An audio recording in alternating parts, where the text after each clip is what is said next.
Hello everyone, welcome back. In our last video, we have already seen that how Hillary and how the writer they just climbed the summit of the Mount Everest and what was the feelings of the writer at that time.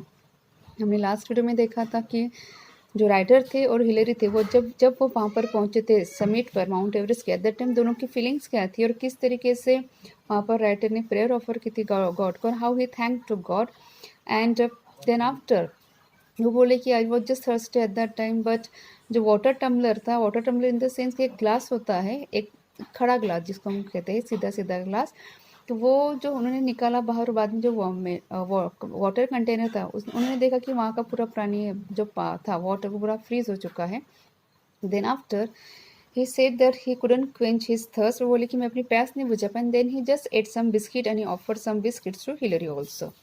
उसके बाद ये देखा कि ही writer हमें कह रहे कि when he was on the top of that mountain at that time when he saw below from that mountain, वो कह रहे कि जैसे वो समिट पर पहुंचे तो उसके बाद उन्होंने जब नीचे देखा तब नीचे उनको इस तरीके से जो छोटे छोटे माउंटेन्स थे वो छोटे छोटे माउंटेन्स और गॉड्स और गॉडेसेस लग रहे थे, मतलब देवी देवताएं लग रहे थे.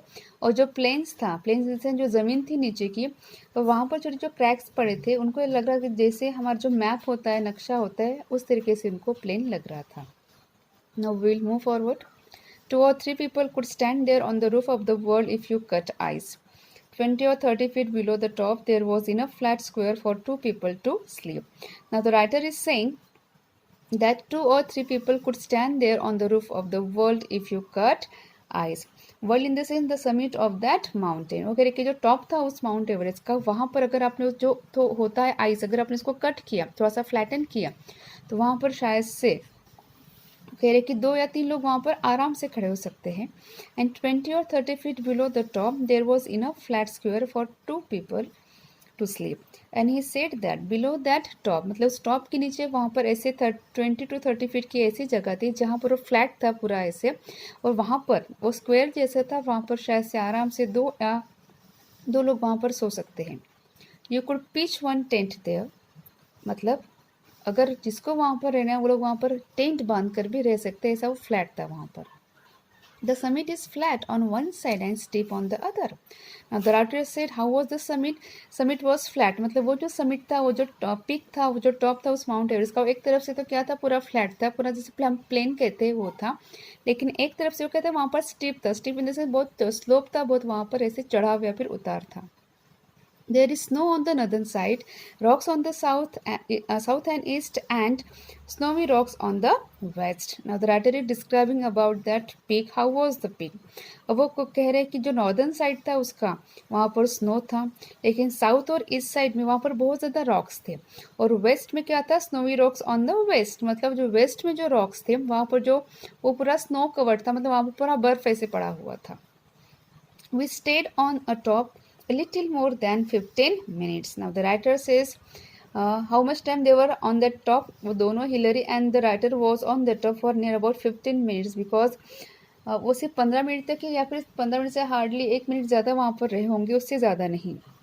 We were lucky that there was no gale. The writer says that we were enough lucky that there was no gale. There was not strong wind blowing.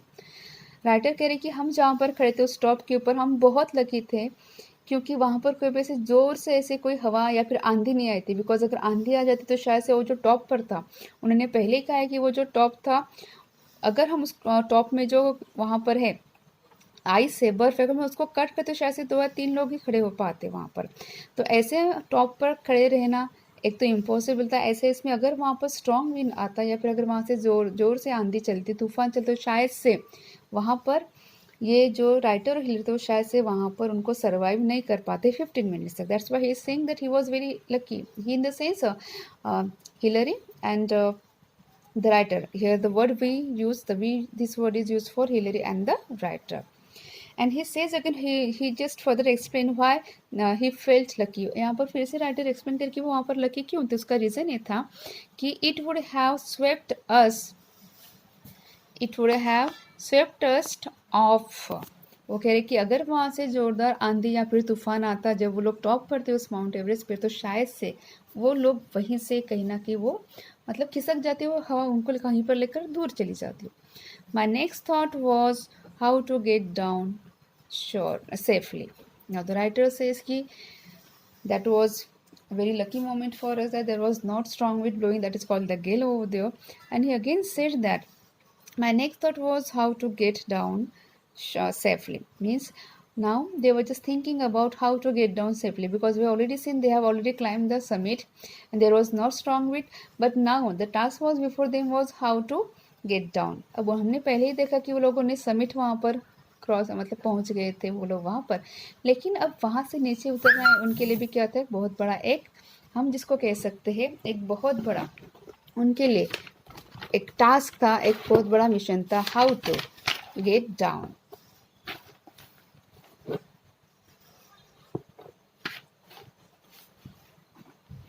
Now we will see further. On the descent from the summit, I was walking behind Hillary. I was following him and holding the rope tightly. Now the writer says that on the descent in the sense यहाँ पर उसका descent का meaning होता है कि downwards नीचे उतरना. अब वो कह रहे कि on the decent from the summit I was walking behind Hillary. अब वो कह रहे कि जैसे हम लोग वहाँ से समिट से नीचे उतर रहे थे तो हिलरी फिर से लीड कर रहे थे, हिलरी आगे थे, उनके पीछे कौन थे, writer. I was following him and holding the rope tightly. वो कह रहे कि हिलरी आगे थे उतरते समय उस समिट से. Eight that time the writer is saying that कि हमने पहले ही देखा कि वो उन्होंने दोनों को एक दूसरे किससे बांधा था, एक रोप से बांधा था. जब वो चढ़ रहे थे तब भी वो रोप से एक दूसरे को टाइटली उन लोगों ने बांधा था. And now also while getting down they are also being हम इसको कहते हैं कि वो लोग एक दूसरे फिर से उस रोप से बांधे हुए थे. And that's why the writer is saying कि यहाँ पर राइटर हिलरी को फॉलो कर रहे थे नीचे उतरते समय, और राइटर कह रहे कि उन्होंने क्या किया, तो जो रोप था, वो जो रस्सी थी, उसको बहुत टाइटली उसको पकड़ा था. And my determination was to make sure he descended safely. And the writer says कि what was my firm belief. वो कहते कि मेरा सबसे बड़ा बिलीफ क्या था कि हाँ कुछ भी हो जाए लेकिन हिलरी को सेफली नीचे उतरना होगा या फिर उतरना चाहिए. I must say that the climb down was more difficult and dangerous than the climb up. The writer says कि he's just sharing his own experience. It seems very easy that हाँ climbing तो बहुत difficult है लेकिन उससे वहाँ से नीचे उतरना बहुत easy है. But he says no, it's not like that. He says in contrast of that one कि climb करना, किसी mountain को climb करना it's very easy, लेकिन उससे नीचे उतरना it finds very difficult because ये snow covered mountain था, यहाँ पर पूरा बर्फ पड़ा हुआ था, जैसे हमें पता है माउंट एवरेस्ट. ऐसे समय अगर आप नीचे उतरते हो तो आपका पैर स्लिप होता है. If just your leg slips down over there, at that time you will just lose your life. That's why the writer is saying that climbing the mountain is very easy, but climbing down it or getting down from that summit, it's very difficult. If you slip down, you would go to Gangshung Glacier and there would be no trace left of you. Now the writer is saying, वो कह रहे कि अगर आप जैसे उन्होंने कहा है कि क्लाइंबिंग करना इट्स वेरी इजी लेकिन वहाँ से नीचे उतरना थोड़ा सा डिफिकल्ट है.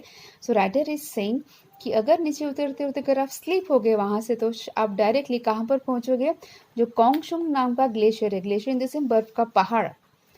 The meaning of glacier is ice बर्फ हम जिसको कहते हैं. वो कह रहे कि ग्लेशियर मतलब जो बर्फ का पहाड़ है, आप वहाँ पर जाते, वहाँ पर शायद से आप पहुँच जाते हो अगर आपका पैर स्लिप होता है वहाँ से. And there would be no trace left of you. It means that आपको मतलब ढूंढना वो दूसरे लोगों के लिए बहुत ज़्यादा इम्पॉसिबल होता है या फिर रहेगा eight that time you slip down from the mountain of the from that mount Everest. I am just repeating this sentence. The writer is saying कि क्लाइंब करना इजी है लेकिन नीचे उतरना बहुत डिफिकल्ट है. और अगर आप माउंट एवरेस्ट से अगर आप नीचे उतरने की कोशिश करते हो, अगर आप नीचे उतर रहे हो और अगर ऐसे इसमें अगर आपका पैर स्लिप होता है, अगर आप स्लिप होते हो तो आप डायरेक्टली कहाँ पर पहुँचते हो, जो कोंगशुंग नाम का जो ग्लेशियर है, जो बर्फ का पहाड़ है, वहाँ पर आप फिसल कर वहाँ पर जाओगे. एंड अनफॉर्चुनेटली आपको ढूंढना किसी के भी लिए पॉसिबल नहीं होगा. No one could find out you where you are. More caution needed. Of course, it took less time climbing down, but you needed more husher, that is caution. Now the writer says कि हाँ climbing करने से मतलब हम जब ऊपर चढ़ते हैं क्लाइंब करते तब उसको बहुत ज़्यादा वक्त लगता है, लेकिन उसे नीचे उतरने के लिए वक्त कम लगता है, लेकिन फिर भी आपको बहुत ज़्यादा हशर का मतलब होता है कॉशन, जिससे आपको बहुत ज़्यादा केयरफुल रहना होता है. When I reached Camp 9, my first thought was, thank God we have been spared an accident. और वो कह रहे कि फिर से हम लोग वहाँ से उतरने के बाद हम लोग कैंप 9 पर आ गए, और कैंप 9 पर आने के बाद ही सेड, वो कह रहे कि मेरे मन में जो ख्याल आया था पहला, वो ख्याल ये था कि आई जस्ट थैंक गॉड, और क्योंकि मैंने भगवान को शुक्रिया अदा किया कि हम लोगों के साथ कोई भी एक्सीडेंट वहाँ पर नहीं हुआ। एक्सीडेंट इन द सेंस कि वो लोग स्लिप नहीं हुए उतरते समय, या फिर जब वो लोग समिट पर पहुंचे थे, टॉप पर पहुंचे थे माउंट एवरेस्ट के, एट दैट टाइम कोई भी ऐसे तूफान नहीं आया था।